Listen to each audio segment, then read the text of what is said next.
I think it's 100% that everyone that has Parkinson's has got a major leaky gut and have a major fungal infection. You know, some say parasites, but I say it's yeast. It's fungus. Okay? Okay, still leaky gut. Thank you for the question, Sherry. And by the way, you need to detox out. One of the best things to do is empty your liver and keep your kidneys flushed. Flushing out. Okay. Elaine, is it unhealthy to eat whole seeds themselves?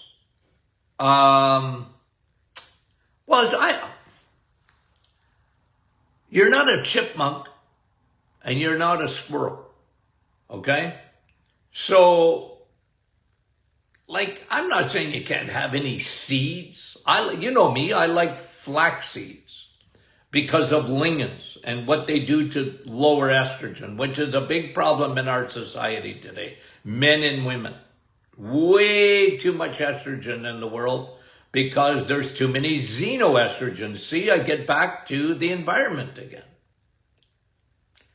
From air fresheners to hand sanitizers to plastics, we got 100,000 chemicals that have been created since World War II, and the vast majority of them are in our kitchens, they're in our homes, there's synthetics, there's everywhere.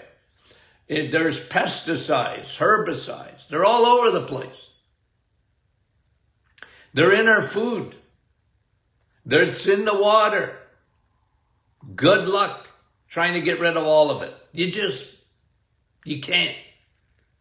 So you have to put your body in the best shape possible. You need to have a lean, clean fighting machine, your body, your immune system. Keep an empty liver. Make sure your kidneys are working well. One of the best ways to keep your liver clean is to get off the crappy carbohydrates and get off the sugars. The same thing with your kidneys. Get off sugar and drink a lot of water. Only water is water. Okay? So, let me see now.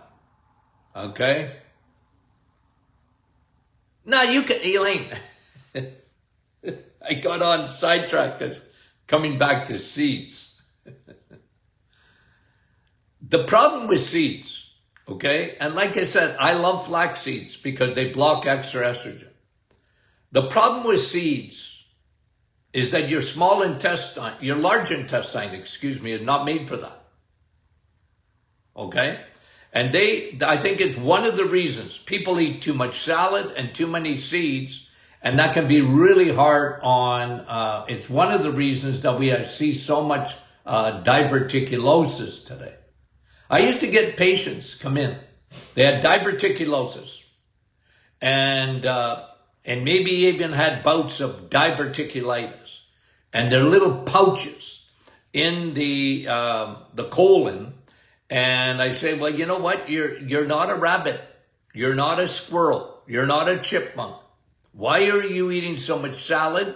Why are you eating so many seeds and nuts? Okay, again, I'm not saying you can't have any. I'm just saying don't live on them. Okay? Thank you for the question. And that was Elaine. Okay, Penny. I would like to know if it is true that folic acid has to turn to be a methylfolate, before it can be used by the body. If you have the mother MTHFR, what do they call that, gene, you know what, that is so overrated. I hear about it, Penny, almost every week. Somebody asks me that, and look,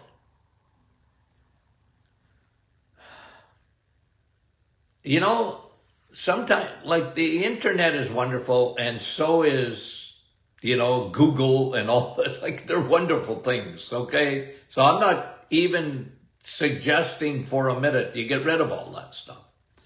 All I'm saying is sometimes you read stuff and, look, the methyl, like for example, B12, methylcobalamin, it's a better form for sure, okay?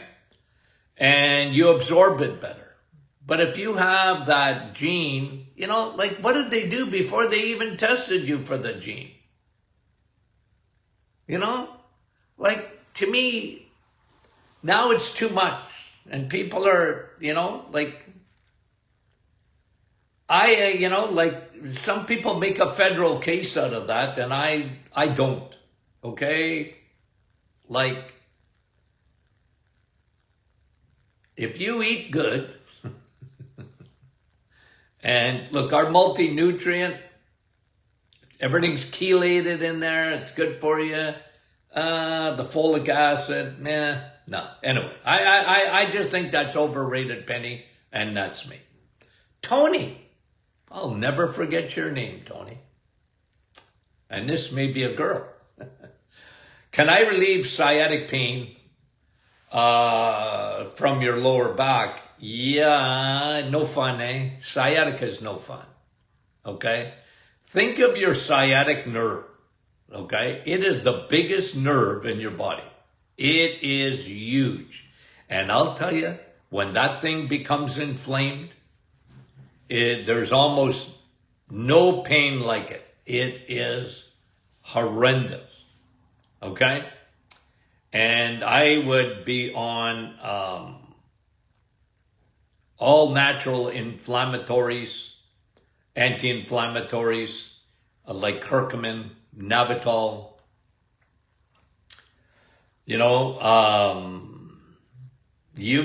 But when you got sciatica, like if it's bad, you need treatment. And, there ain't no cure in one, oh, I got sciatica and I cured it by doing this thing one time. No, you didn't. If you did, that was a miracle by God, not by any kind of treatment. Sciatica is very serious. Now, okay, there's worse conditions because you can have worse when you have severe degeneration or spinal stenosis. All I'm saying is it ain't no fun, and do everything you can anti-inflammatory wise. Jacques, what do I think of immunotherapy for cancer treatment? Well, I don't know. I've read all about it and all that. Has it got some promise? Yeah. Is it the cure for cancer? No. Is it promising? Perhaps. I'm a little skeptical of immunotherapy. It's more targeted for cancer, and I'm big, Jacques, on no matter what, I got a protocol, especially never to get cancer and, okay, to prevent it. I'm big into prevention, not detection. Not that I'm against detection of cancer, of course I'm not. But I'm much more into prevention of cancer, okay? Medicine, no. And then they have a treatment, immunotherapy. And like I said, I'm not against that. But is it the be-all and end-all? I don't think so. I don't think so. And but I'm certainly not against it, Jacques. But I really am big on, even if a patient has cancer, on some of the protocols that I recommend. And that is, first of all, in food, absolutely no sugar. None, zero, nada. Okay. Jacques, and did you see cancer tumor treatments with high DHA? The research on it? Incredible. Okay. That was Jacques. Cecile, I eat 3 eggs a day. Well, good for you, Cecile. And I take DHA upgraded. Good for you, Cecile. And my HDL is still low at 1.7. Now, Cecile, let me correct you here. Okay, let me correct you here. Because how do you know it's low? Right? Now, maybe you do know it's low compared to your triglycerides. Okay? I need to know what your triglycerides are. And then there's optimized HDL numbers. You know, look, I shoot for higher HDL than LDL.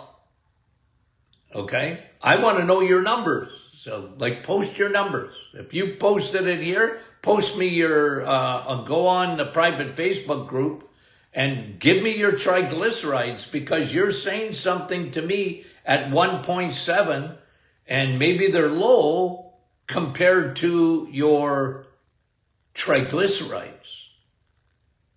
Right? Are your triglycerides higher than 1.7? That's not good. You see what I'm saying? I need two numbers, because if you just give me one number, I mean, you could give me triglycerides, and if they're, look, in a woman, I like triglycerides to be under 1. I really do. Okay? It doesn't have to be there, because again, I never take triglycerides just on their own. I don't like taking HDL just on their own. Now, I know you probably know that, Cecile, and you just said they're low, so it must be because you're looking at getting them 2.5 times higher than your triglycerides.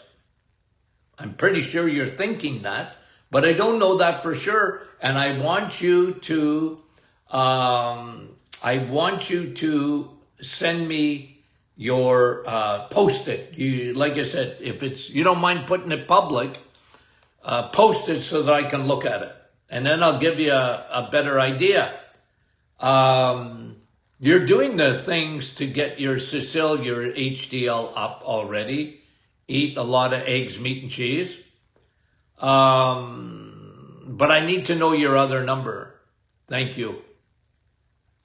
Marilyn, what supplements for someone with Christianson syndrome? That's a rare genetic syndrome. No. I had to look that up. Let's see what I got on there. You're Christianson syndrome. I can't remember now. It's a rare genetic disorder. You're more at risk for. Let me look it up again, because I can't even remember. It's so rare. I think I've read that once about 10 years ago. Okay? I can't remember. I don't want to give you advice on something. I mean, do you want me to Google it? I can Google it. But let me answer another question before I come back to it. I'll Google it, and then I'll give you a better answer. Karen. Okay, Marilyn, I'm coming back. What are your thoughts on cellular benefits of C15? Well, C15 is it's a fatty acid. Again, I give, Karen, I'm going to give you the same answer that I give almost to anybody. When you bring me a product like that, C15, and you go and Google it, and it'll, you know, some people on there tell you that it's the greatest invention or the greatest supplement you can take. I don't buy it. I think there's a lot of hype there. It had a little bit of its day in the sun, I don't know, a couple of years ago. People were asking me about it all the time, and I said, well, I don't know. Like, give me some clinical research on it. But I'll tell you something. You see, what I do, Karen, is I compare it to high DHA oil. Nothing like that. Well, and the proof is your brain's made up of DHA. Your eyeballs need DHA. Your heart needs DHA. DHA is the long chain fatty acid. They're no longer chain than DHA. And that's what makes it so absorbable. So the C15, I see it. Yeah, I'm not saying it's no good. I'm not saying that. I just think there's stuff that's better. That's all. I know the research. If you look at, you can Google the research on DHA and cancer even. Incredible. You know, unfortunately, it's not general information, but unreal. Okay. Joanne, can you take too much vitamin K2? Well, I've never seen it. Okay. I've never seen it. It's a fat-soluble vitamin, but I've never seen, oh, I know why you're sick. You got too much K2. Nah.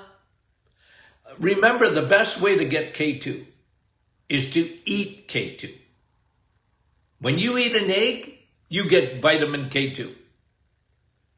And God did that for us. Why? Because when you eat calcium, and you need calcium, not in a supplement, because it doesn't get to its intended destination. That's the problem with calcium. Do you need calcium? Of course you need calcium. But we need to eat calcium. And vitamin K2 is right in an egg. It's right in meat. It's in the animal kingdom only. Vitamin K2 is found in the animal kingdom. So when you're taking vitamin D as a supplement, when you eat vitamin D, okay, you can eat vitamin D.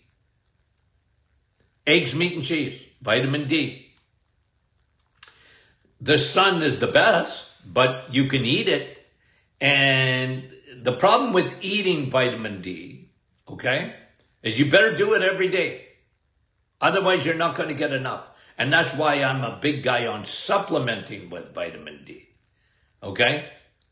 A very, very big, because vitamin D is a biomarker for your health, and it's almost the number one biomarker. It's so important. But vitamin K2, it's in nature. And vitamin K2's job, biggest job, is to take calcium and put it where it belongs. In your bones, in your teeth, and out of the bloodstream. It's a bouncer. Vitamin K2 does not allow calcium to stay in your bloodstream so that you calcify your blood vessels. You don't want that, right? You want calcium in your teeth and in your bones, not in your blood vessels. That's what vitamin K2 is. Can you take too much of it? Well, I guess so. I've never seen a case of it. I know why you got too much vitamin K2. No. Now, K1, okay, that can thin your blood. You get K1, vitamin K1, in the plant kingdom. Okay? And if you live on salad, you're thinning your blood too much. Okay. Okay, let's see if we can finish up. Why not? I think we can. Hold on. Yeah, a couple more here and we're finished up. PCB liver disease. This is Brenda, okay? What is that again? That's the primary biliary cholangitis, okay? That's a genetic disorder.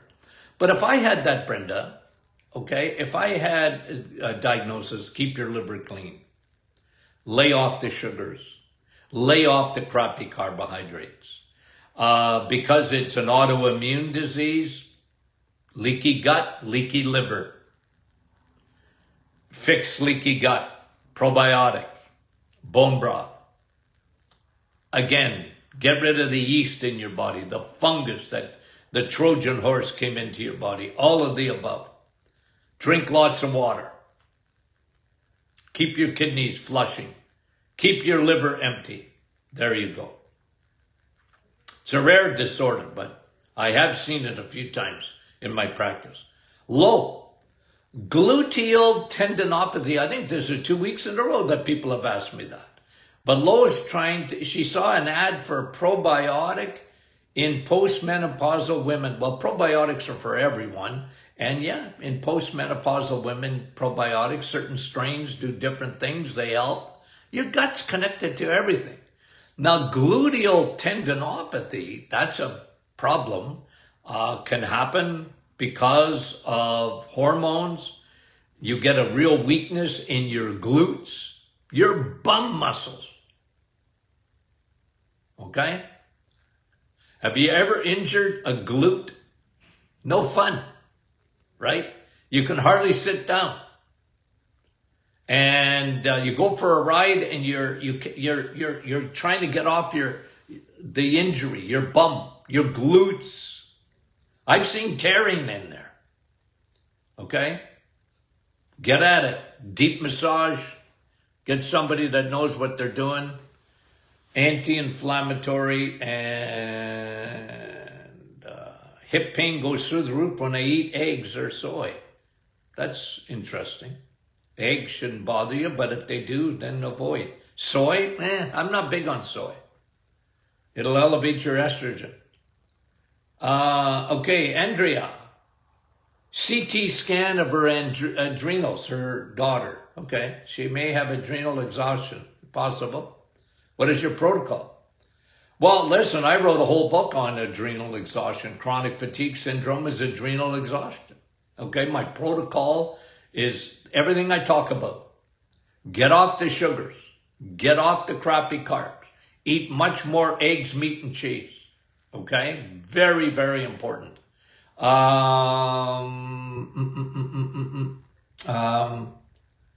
What else?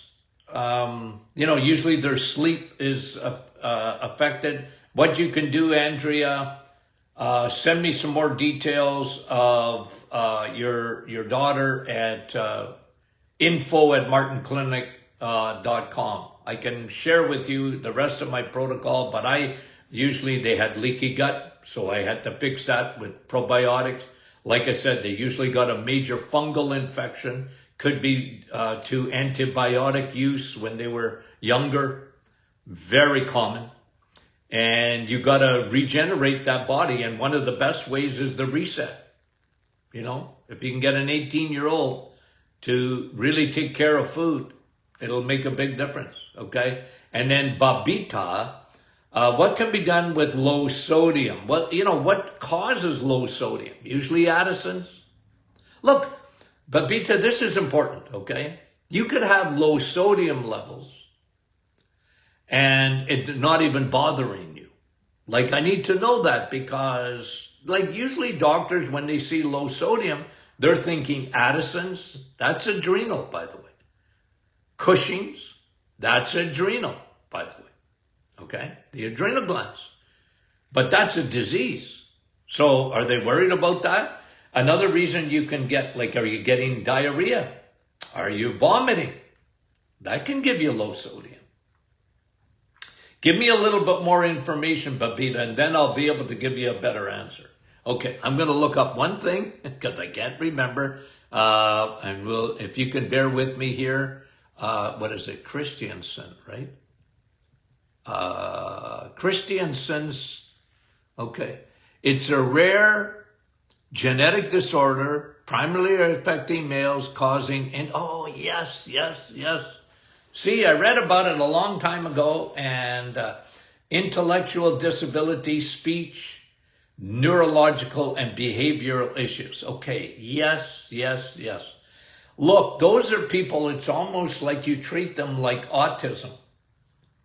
Leaky gut, I'm sure they have it. This is a genetic thing, but still, okay, you try that gut-brain connection. I would have them on high DHA. I would have them on Navitol. I would have them on big-time probiotics. Those would be the big things that I would have those people on, okay, patients on, usually in males. Yeah, okay. I knew I read about it. I just forgot about it. Hey, I'm a senior. I forget. Okay, guys. We love you. Thanks for the Q&A. Anybody that didn't finish answering, send in more information right to info@martinclinic.com, okay? And I'll try and give you a little bit more detailed answer because sometimes I don't have enough information, okay? Like Cecile, was it Cecilia or Cecile, was asking about her HDL being low. Well, compared to, I need to know, what were your triglycerides number? I got to have that. Otherwise, I can't give you a good number. I can't give you a good answer. Okay, guys, we love you. We'll talk to you soon.